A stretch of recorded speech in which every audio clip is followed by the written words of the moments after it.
Hello and welcome to all our viewers in Nigeria and around the world to News Circle on Global Television.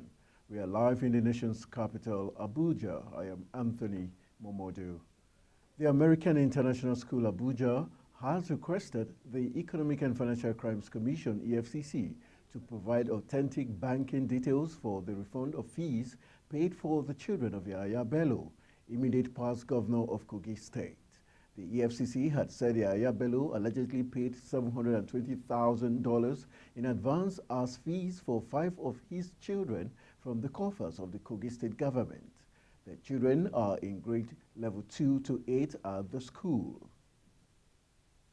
The federal government has announced that the demolition of buildings situated within the right-of-way of the Lagos-Calabar Coastal Road will commence this coming Saturday.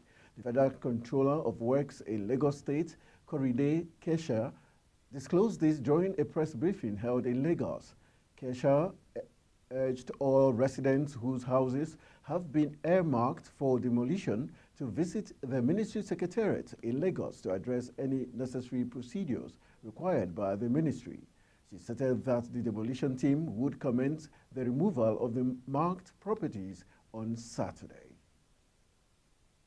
The Nigerian Navy said it has concluded arrangement to relocate the Naval Training Command headquarters from Lagos to Onne in Rivers State. The Chief of Naval Staff, Vice Admiral Emmanuel Ikechukwu Ogala, disclosed this when he led a delegation of top officers of the Navy High Command on a courtesy visit to the Rivers State Governor Sim Fubara at the Government House, Port Harcourt. Ogala described the Nigerian Navy and Rivers State as conjoined twins who cannot do without each other. Ogala says the Navy had in recent times made commendable strides in its fight against crimes, following a charge by President Bola Tinubu. Governor Fubara, in his response, encouraged the Nigerian Navy to be firm in the fight against all forms of economic sabotage, particularly crude oil theft in the nation's waterways.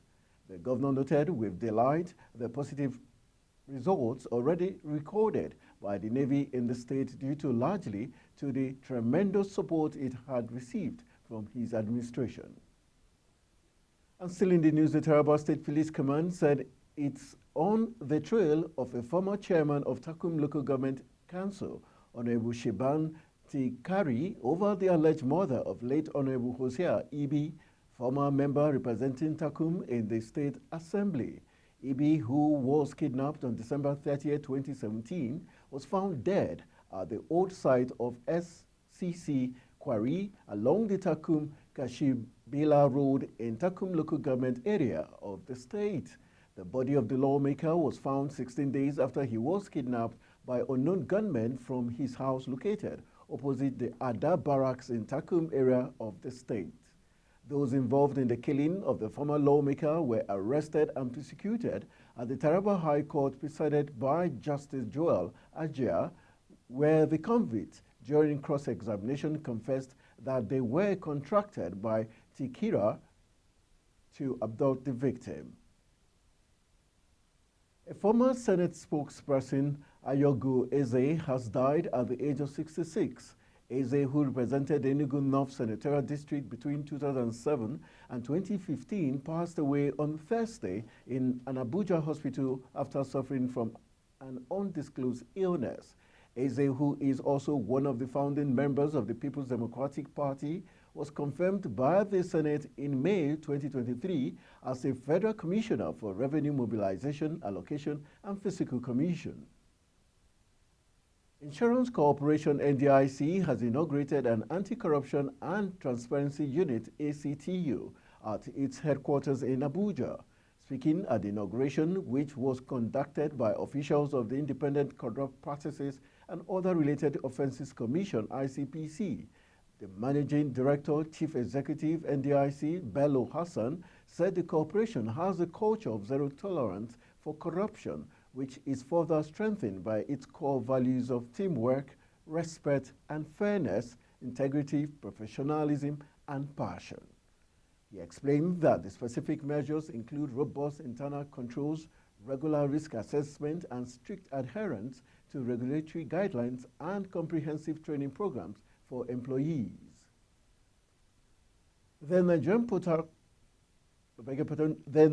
Ports Consultative Council (NPCC) has expressed support for the single window project, calling for the quick implementation in order to improve ease of doing business in the nation.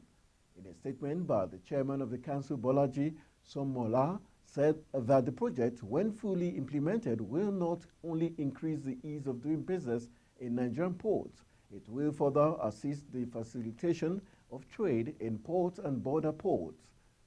Somola stated that the council is ready to assist the implementation project by way of monitoring its progress and give necessary advisory support. The Federal Airport Authority has said it has diverted off-flight operations from the Murtala Mohammed Airport Terminal 1 to the D wing of the airport over a fire incident. FAN also added that the engineers at the airport have disconnected power from the entire E wing of the airport to quench the ravaging fire, which started around 5:29 a.m. on Thursday. According to a statement signed by the Director of Public Affairs and Consumer Protection, Obiageli Ora, smoke, which eventually turned into fire, had erupted from the E54 bridge. FAN, together with the Airport Rescue and Firefighting Services team, were said to have restored calm in the area after some airport staff and travelers took to their heels.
Back from the break, no fewer than 119 inmates of the Medium Security Custodial Center, Suleja, Niger State, have escaped following hours of heavy downpour, which destroyed parts of the facility on Wednesday night.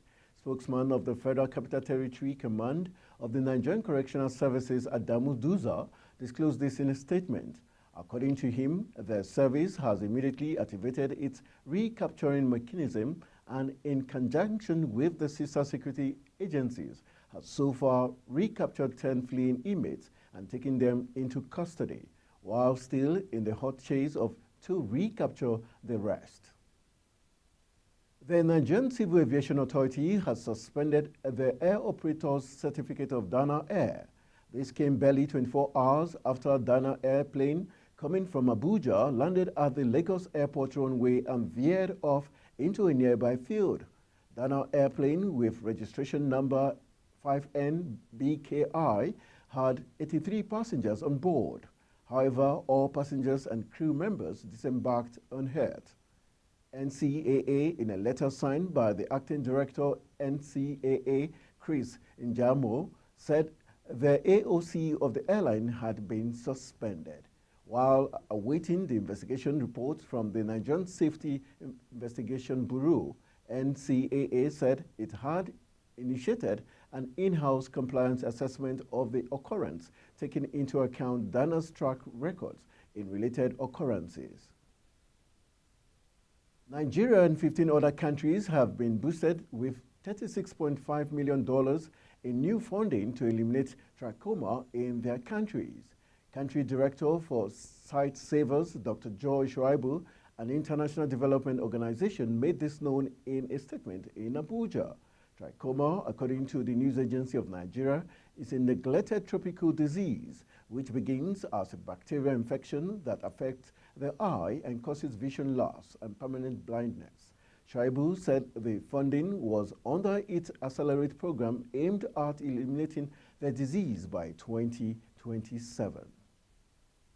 You're watching News Cycle coming to you live from Nigeria's capital, Abuja. We're on Star Times, channel 276. Kindly follow us on all social media platforms using Global TV NG and other handles now showing on your screen.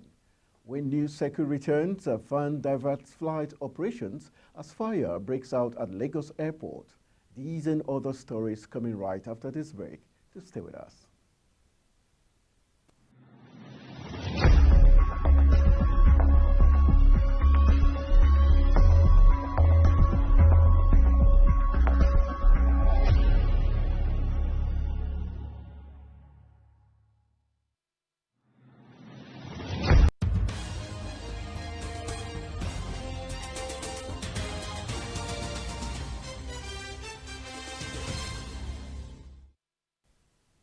Welcome back. This is Global Television, bringing you live broadcasts of News Cycle. Thank you for staying with us.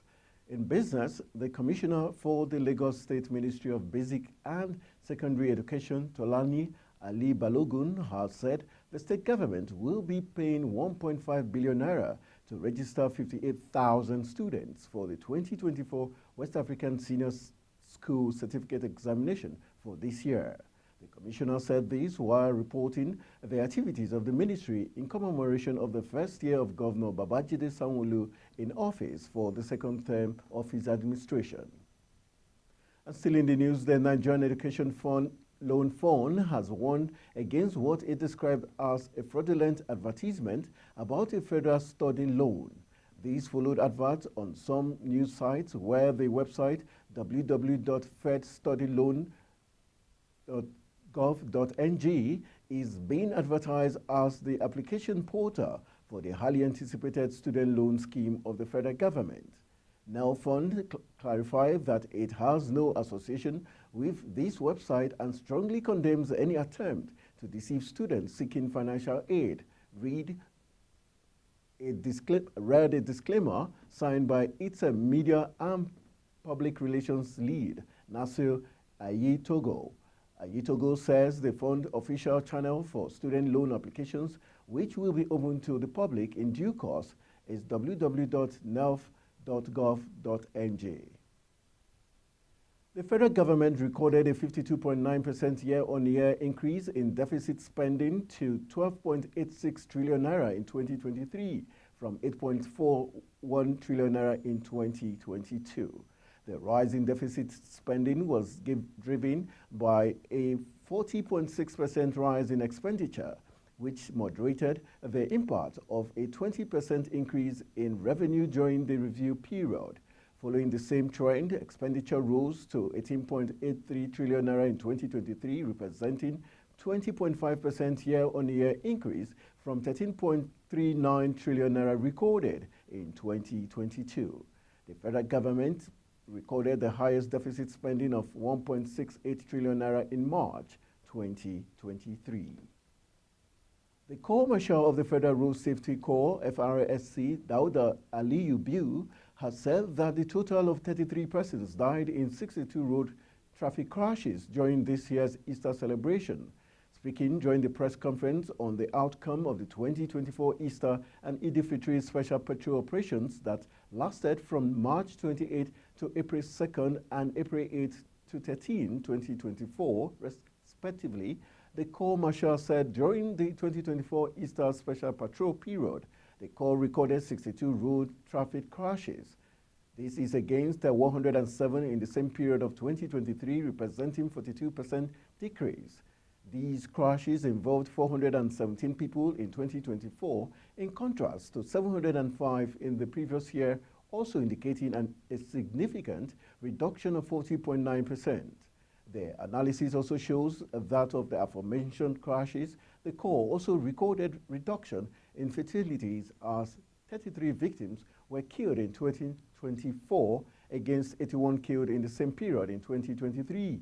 This represents 59.3% reduction. The House of Representatives has called for calm over the recent allegations of discrimination against Nigerians at a supermarket in Abuja operated by Chinese nationals. promising that it will get to the root of the matter and ensure redress where necessary. The lawmakers noted that Nigeria and China share a long-lasting relationship characterized by mutual respect, cooperation, and friendship over the years, which has yielded many benefits for both countries. In a statement jointly signed by the Chairman House Committee on China-Nigeria Parliamentary Friendship Group, Jafaru Yakubu, and House Spokesman, Chairman House Committee on Media and Public Affairs, Akim Rotimi Jr., the lawmakers said they believed in the importance of mutual respect and understanding between nations, and the House condemned any form of discrimination or prejudice. And running to the exciting world of sports, Nigeria has been announced as winner of the International Cricket Council Cricket Initiative of the year 2023 in Africa, with the PWC National Under-17 Championship, which has run for 5 years. The country was among the 21 nations celebrated by the ICC following another groundbreaking effort on and off the field in the year under review. The ICC Development Initiative of the Year Award recognizes the outstanding development initiative delivered during the year, and regional winners include Nigeria Cricket Federation, whose Under-17 Cricket Championship continues to provide competitive playing opportunities for boys and girls across the country. Nigeria and other regional winners from other continents will now be put forward for voting to determine the global awardees in each category. For the second straight time in 2 months, the Super Eagles of Nigeria have seen their squad market value drop in the transfer market. Despite finishing second at the 2023 African Cup of Nations in Côte d'Ivoire in February, the three-time African champions suffered a massive drop of 121 million euros, the first this year. They dropped down 2 steps and are now ranked the 15th most valuable international team in the world, while retaining their position as the most financially valuable team in Africa. That's it on News Circle, and it came to you live from Nigeria's capital, Abuja. We're on Star Times, channel 276.